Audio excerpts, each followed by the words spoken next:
8'de Sağlık tüm hızıyla devam ediyor. Şimdi program konuğumuz uzman estetisyen Figen Göl. Hoş geldiniz Figen Hanım. Hoş bulduk, merhabalar. Nasılsınız? Sizleri gördük yine, daha iyiyim. Sizler iyisiniz. Teşekkür ederiz, İyiyiz, sağ olun. teşekkür ederiz. Şimdi cilt bakımı artık kabullenilmiş bir şeydir diye düşünüyorum, değil mi? Yani çok söylüyoruz, anlatıyoruz, sizler de çok anlatıyorsunuz. Profesyonel cilt bakımı yapılması gerektiği süreçler vesaire. Peki biz bugün şeyden bahsedelim istiyoruz. Cilt bakımı yaptırdıktan sonra nelere dikkat etmemiz gerekiyor? Şimdi bizlere evet gelip 1 ile 1,5 ayda bir cilt bakımı yapmaları gerekiyor ama yani sadece bizim yaptığımız bakım olmaz. Kişinin daha sonrasında cildine bakıyor olması çok önemli. Ev devamı olması çok önemli. Yani o 2 günde bir o cildin parlaklığına bir mucize ya da ayda bir sürülen bir serumdan mucize beklenemez. O yüzden kişilerin mutlaka evde cildine makyaj yapsın yapmasın, mutlaka sabah akşam temizliğine ve kullanacağı ürünlere dikkat ediyor olması lazım. Peki biraz da cilt tiplerinden bahseder misiniz? Çünkü cilt bakımı yapıldığında bu cilt tiplerine göre bir takım bakım ürünleri kullanılıyor.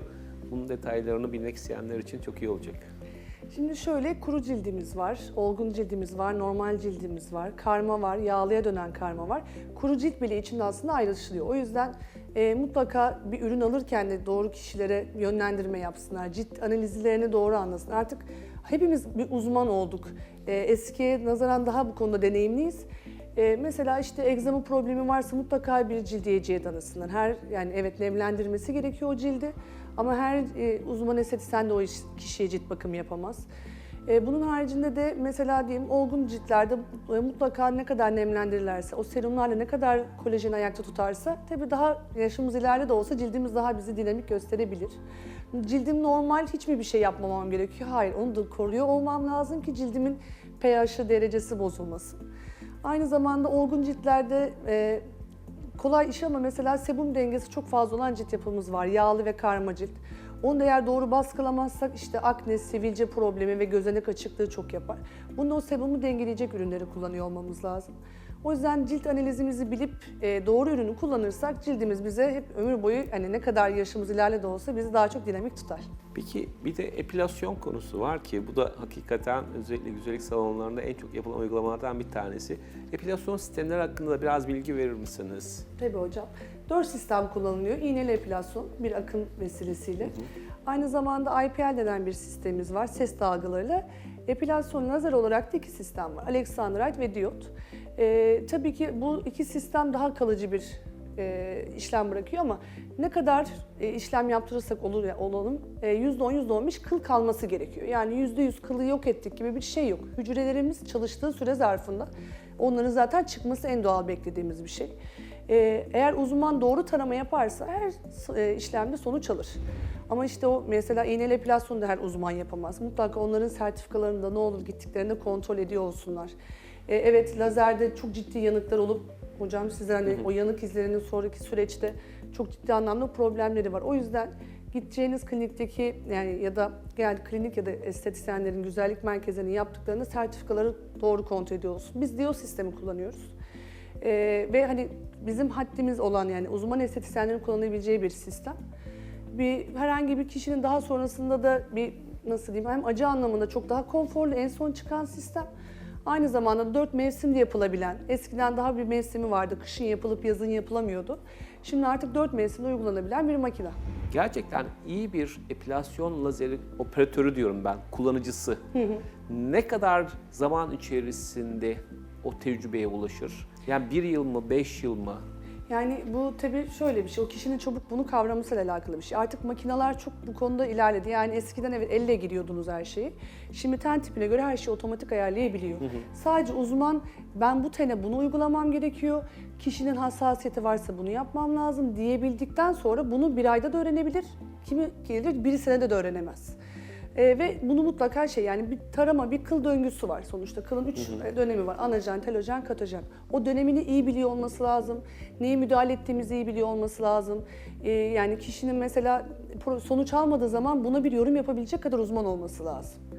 O yüzden de kişinin mesela evet uzman aldı eğitimini, yapıyor bizde işlemlere göre. Biz ama her ay 1,5 ayda bir, ayda bir bunların eğitimlerini tazeleme yapıyoruz.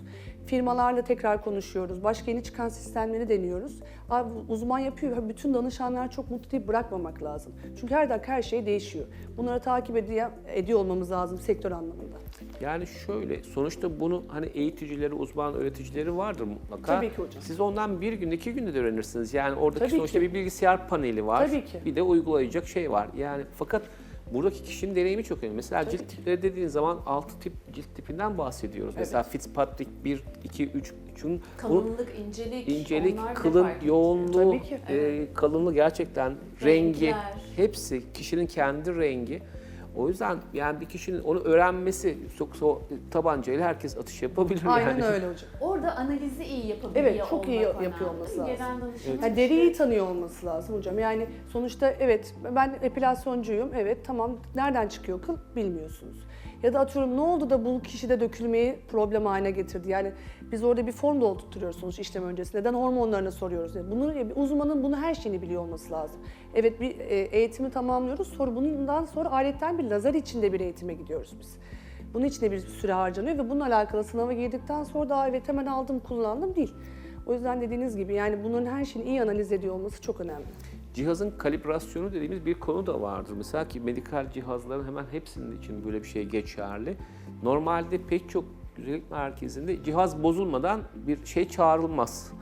Firma çağrılmaz yani. Oysa ki o cihazların belli bir kalibrasyon dediğimiz Tabii ki. zaman zaman ayarlamak yani çünkü lazerin tamam burada mesela 1 milyon atış yapacak diyor ama siz attığınız kadar atın yani sonuçta alet çalışıyor ama Belki de enerji durmuş, bitmiş. belki de durmuş. Evet sonuç alamayabilirsiniz. Evet. İşte hocam Ampulü bunları- bitti diyelim tabii. mesela örnek. Bakımlarını hiç makinenin doğru yapıyor olmanız lazım. Yani mesela işte diyot sistemi, iPad'de diyelim bir şey yüklüyorlar ama diyot öyle değil. Yani o başlığı doğru kullanıyor olmanız lazım. İşte diyelim ki kişinin işte benleri varsa kapatıyor olmanız lazım. O kişinin belini bile patlatırken Dövmeler de keza. değil mi? kesinlikle kapatıyoruz. Hem kişiye zarar verirsiniz hem başlığa zarar verirsiniz. Zaten o başlık çöp evet atış yapar ama işte kıla hiçbir müdahale etmez. O yüzden de bakımlar doğru oluyor olması lazım makineler. Biraz çok detayına giriyorum ama aslında çok İyi önemli yapıyorsun. şeyler. Ben bilerek bunu aslında soruyorum. Mesela şimdi cihazda diyelim ki atış yaptı. Evet. Onu bastırarak yapmasıyla bastırmadan yapması bile oradaki aslında kılın içeriye gömülüp gömülmemesi. Çünkü o belli bir frekansta ve belli bir derinliğe aslında atış yapıyor. Tabii yani o enerjiyi dışarı salmadan direkt derinin Evet. üstüne kökü inmesini sağlamanız lazım. Ve mesela diyelim ki bu kola tarama yapacağım. Şimdi biyosistemde tarama, buz başlık yapıyoruz. Şimdi bunu böyle bu şekilde komple tararsam enerji istediğim yere ulaşmaz. Ama bunu bölgelere bölüp eğer çizip taramamı doğru yaparsam enerji doğru kökte kalır ve bu hemen o kişinin 5-6 seanstan sonra bitmesini sağlar. Ama ben böyle geniş tararsam 10 seans, 15 seans gelir bana. Yani işi hızlı yapacağım derdiyle uğraşırsanız başka bir problem Aynen değil mi? öyle hocam. Yine enerjiyi yaparken mesela diyelim ki ağrı hissetti. Değil mi? Tabii ki. Danışan ağrı hissetti. Ne olacak peki? Ağrı olduğunda gücünü azaltayım. Bu sefer etkinliği olmuyor. Tabii ama şöyle yani artık bu yeni sistemlerde 5-6 en düşük jürilerde bile sonuç alabiliyor mu? Evet. Sadece daha hızlı bitmesini engelliyor mu? O yüzden ilk seansımız tanışma seansıdır. Yani bir gelir, makineye tanır, bir sonucu görür. O kadar düşük yapmamızda bile ciddi anlamda %20-%30 dökülme oluyor. Zaten ikinci seanstan sonra o kıllar da artık azaldığı için arttıra kişi ona dayanmaya başlıyor. Bu eski sistemler kadar acımadığı için diyot çok konforlu yani buz başlık zaten hafif bir batmalar hissediyorsunuz. Yani bazı hatta kişiler başka makineyle deneyenler bizim işlemimizi yapmadığımızı falan düşünen danışanlarımız oldu. Ya parayı da peşin verdik ama yanlış mı yaptık falan deyip sonra özür dileyerek bize başka bir danışan getirdiler sonuç aldıktan sonra. O acının sonuç vereceğini düşünüyorlar. Zannediyorlar değil evet. mi? Aslında yani illa her makine acı verecek diye bir şey yok. Yok. Ama biz ona alışmışız. Çok acı verecek, çok acılı bir işlem değil. Çok konforlu aslında. Peki çok teşekkür ederiz Ben verdiğiniz teşekkür bilgiler ederim. için. Efendim bugünkü program konuğumuz uzman estetisyen Figen Göl'dü. Kendisine tekrar verdiği bilgiler için teşekkür ediyoruz. Programımız tüm hızıyla devam ediyor.